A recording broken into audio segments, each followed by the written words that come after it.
Hello everyone, welcome to our channel The Competitive Guide. And today I am going to discuss about a very important topic of biology, that is hemophilia. And at first I am discussing the topic that what is hemophilia and the causes of hemophilia, what are the types of hemophilia, and how is it occurs in our body, and all hemophilic day, world hemophilia day, and next কিছু MCQs রয়েছে তোমাদের জন্য, যেগুলো competitive এক্সামের জন্য ভীষণ ভীষণ important. তো মন দিয়ে টপিকটা বোঝো এবং লাস্টে তোমরা দেখবে নিজেরাই এমসিকিউটা সলভ করতে পারছো। তো আমি আজকে টপিকটা শুরু করি। দেখো এখানে দুটো ধরনের আমরা সেল দেখতে পাচ্ছি, that is healthy and haemophilia. তো নরমালি হেলদি মানুষের দেহে কি হয়? নরমাল যেরকম আমাদের হিমোফিলিয়া নেই, তো আমাদের নরমাল ব্লাড ভেসেল রয়েছে। হেমারেজ হচ্ছে, কোনো কারণে যদি হেমারেজ হয় তো সেটা নিজে নিজেই ক্লট করে যাচ্ছে। বা আমরা যদি আমাদের কোনো জায়গা কেটেও যায়, কিছুক্ষণ হয়তো ব্লাড বেরোলো বা ১, ২, ৩ মিনিট, কারো কোনো ক্ষেত্রে ম্যাক্সিমাম ৪-৫ মিনিট সময় নেয়। তার মধ্যে দেখা গেল যে ওই জায়গাটায় একটা শক্ত আবরণ মতো তৈরি হয়ে গিয়ে ক্লট হয়ে গেল, ক্লটিং হয়ে গেল।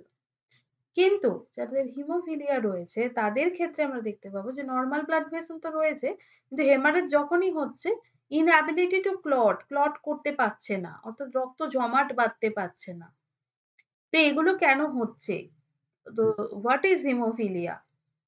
The hemophilia is a rare condition, is a very rare condition, that is inherited bleeding disorder that prevents blood from clotting. And this disorder prevent blood from clotting. People with hemophilia bleed more easily and for longer than others. And hemophilia আমরা যখন দেখব যে এই hemophilia actually কোথায়, মানে কোন জিনের জন্য হচ্ছে, that is recessive gene, recessive gene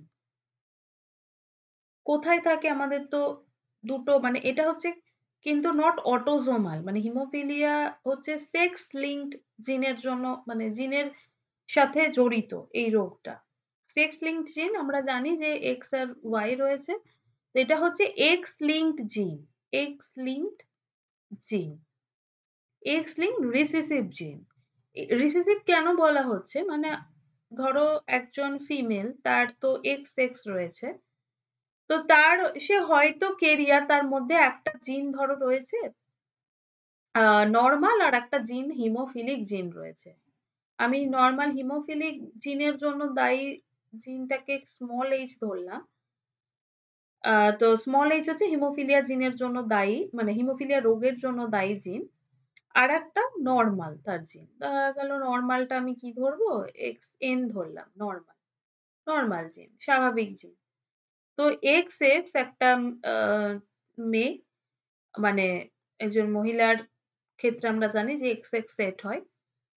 তো X নরমাল আর X হিমোফিলিয়ার জন্য একটা জিন আছে। এখানে যেটা ডমিন্যান্ট সেটা হচ্ছে নরমাল জিনটা ডমিন্যান্ট হয়ে যাবে। হিমোফিলিয়াটা হচ্ছে রিসেসিভ হিসেবে থাকছে। রিসেসিভ জিনে থাকছে। হ্যাঁ, তার পরবর্তী জন্মতে কি হচ্ছে সেটা আমাদেরকে ক্যালকুলেট করতে হবে। কিন্তু এইখানে যে সেটটা আমি বানিয়েছি, এটা একজন ফিমেলের সেট। ইনি হচ্ছেন ক্যারিয়ার। তার মধ্যে কিন্তু হিমোফিলিয়া সংক্রান্ত কোন রকম সিম্পটমস দেখা যাবে না। সে ক্যারিয়ার বহন করছে, কিন্তু সে কিন্তু স্বাভাবিক। অর্থাৎ নরমাল জিনটা কিন্তু is dominant over the hemophilic gene. কিন্তু যদি এখানে তুমি ভাবো যে X না থেকে যদি Y থাকতো, মানে যদি সেটা ছেলে হতো, ছেলের ক্ষেত্রে হতো,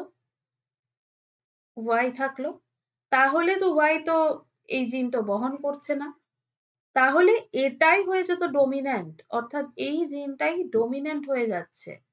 তাহলে আমরা দেখতে পাবো এই হিমোফিলিয়া, এই রোগটা কিন্তু মেলদের দেহে অনেক বেশি প্রমিনেন্ট। মেলদের ক্ষেত্রে এই রোগটা বেশি হতে পারে। মানে জেনেটিক পরবর্তী যৌনতেও যদি যাই সেক্ষেত্রেও কিন্তু আ ছেলেদের হওয়ার চান্সটা অনেক বেশি। এবার আমি আসি এই যে সেক্স ক্রোমোসোম উইথ হিমোফিলিয়া জিন। এই যে হিমোফিলিয়া পেশ আ পেশেন্ট এটা হচ্ছে XY এখানে দেখাচ্ছে দেখাচ্ছি দেখো ক্যারিয়ার XX এটা একটা ফিমেল যে কিনা একটা যদি নরমাল তার মধ্যে থাকে জিন সে কিন্তু ক্যারিয়ার হবে, not a patient of haemophilia.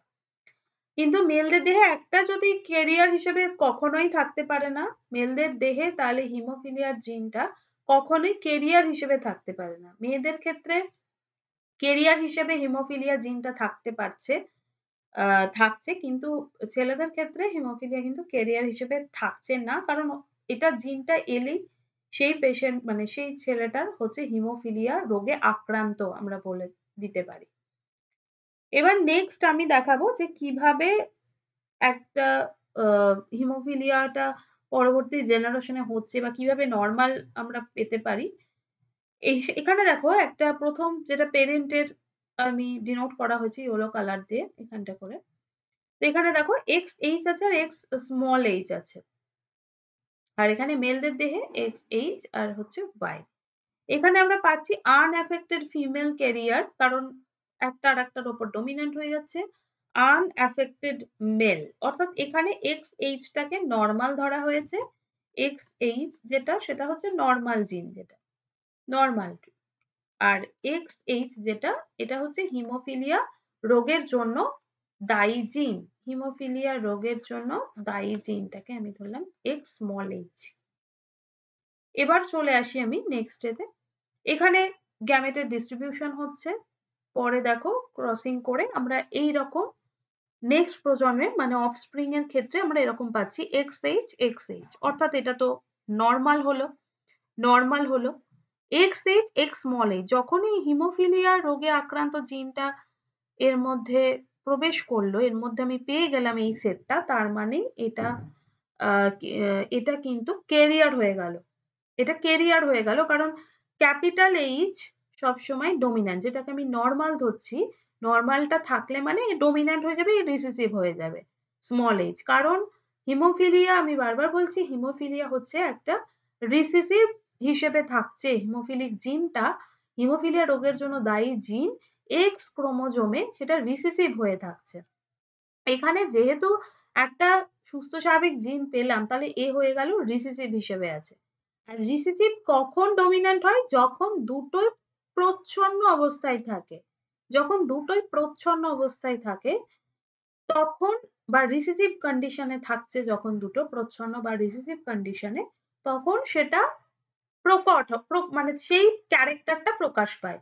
যদি আমি এরকম কোনো সেট পাই X স্মল h তাহলে সে হিমোফিলিক আমি বলতে পারবো যে সেই মহিলা বা মেয়েটি হচ্ছে হিমোফিলিয়া রোগে আক্রান্ত। সে বহন করবে না। সে যেহেতু দুটোই প্রচ্ছন্ন হিসেবে আছে সে সেই ক্যারেক্টারটা প্রকাশ পাবে। চরিত্রটা প্রকাশ পাবে। এই জিনটা তখন প্রকাশ পাবে। ডমিন্যান্ট হিসেবে হয়ে যাবে। এখানে আমরা আরেকটা পাচ্ছি X capital H, Y capital H থাকা মানেই একদম unaffected এখানে ক্যারিয়ারও থাকছে না কারণ স্মল h নেই। এখানে আমরা একটা জিনিস পাচ্ছি X স্মল h আর Y। তো obviously স্মল h আছে আর তো কোনো X জিন নেই। সুতরাং এইটা হয়ে গেল কি? এইটা হয়ে গেল haemophilic male, haemophilic male haemophilia রোগে আক্রান্ত হয়ে গেল। এই মানে এই জেনারেশনেই আমি একটা অফস্প্রিং পেয়ে গেলাম যে কিনা হিমোফিলিয়া রোগে আক্রান্ত। অ্যান্ড obviously ক্যারিয়ার তো বটেই। আ প্লাস পরবর্তী জেনারেশনেও সেটা হয় ক্যারিয়ার হিসেবে দেখা দিতে পারে বা হচ্ছে হিমোফিলিয়া রোগে আক্রান্ত হতে পারে। তো এখানে আমি একটা পাচ্ছি যেটা হিমোফিলিয়া মেল এবং ক্যারিয়ার। আর এখানে আমরা আ যেটা পাচ্ছি ফিমেল সেটা ফিমেল হচ্ছে ক্যারিয়ার। মেল যদি ক্যারিয়ার হয় তো তার হবেই, হিমোফিলিয়া হবেই। একটা জিন থাকা মানেই তার ক্যারিয়ার হচ্ছে বলতেই পারি কিন্তু সে হিমোফিলিয়া রোগে আক্রান্ত হচ্ছে। কিন্তু মহিলাদের ক্ষেত্রে আমি বলতে পারি যে unaffected ফিমেল ক্যারিয়ার। বেশিরভাগ ক্ষেত্রে আমরা এরকমই পাবো unaffected ফিমেল ক্যারিয়ার। যখন এরকম কন্ডিশন এ থাকবে তখনই আমরা বলতে পারি যে একজন মহিলার হিমোফিলিয়া রোগে আক্রান্ত। এবার একজন আমি একটা এরকম দেখাবো যেটা তোমাদের একদম নরমাল। এখানে আমি কেরিয়ার হিসেবে দেখিয়েছি যে কেরিয়ার হয়েছে। এবার আমি তোমাদের আরেকটা এক্সাম্পল দিচ্ছি। দ্যাট ইস হিমোফিলিয়া রোগে আক্রান্তই নয় এরকম একজন মহিলার সেট নিচ্ছি। আরেকজন হিমোফিলিক ম্যান, হিমোফিলিয়া রোগে আক্রান্ত একজন মানুষের সেটটা আমি নিচ্ছি। এবার আমি এখান দিয়ে ক্রস করাচ্ছি। আমি কি পাবো? এখানে X পেলাম, এখানে X পেলাম। এখানে একটা হিমোফিলিক জিন পেলাম, এখানে Y পেলাম। এবার আমি ক্রসিং করছি।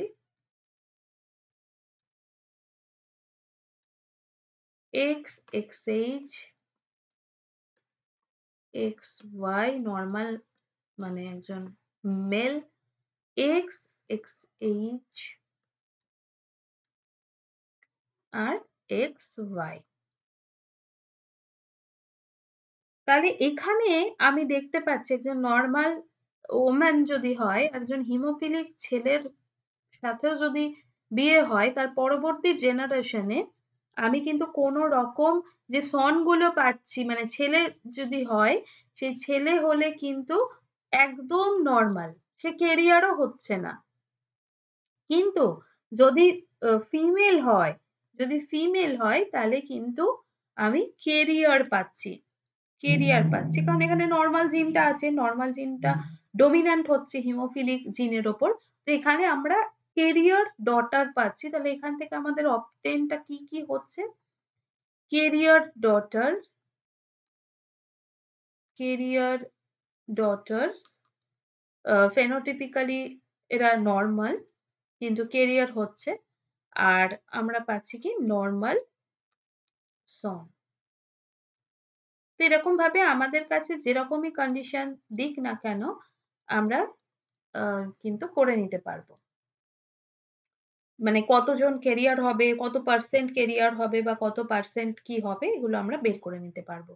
এই হিমোফিলিয়াটা তাহলে হচ্ছে এক্স লিঙ্কড জনিত প্রচ্ছন্ন জিন এবং ঠিক একই রকম হচ্ছে কালার ব্লাইন্ডনেস। কালার ব্লাইন্ডনেসও কিন্তু তাই। Color blindness is also produced by recessive gene which lies on X chromosome.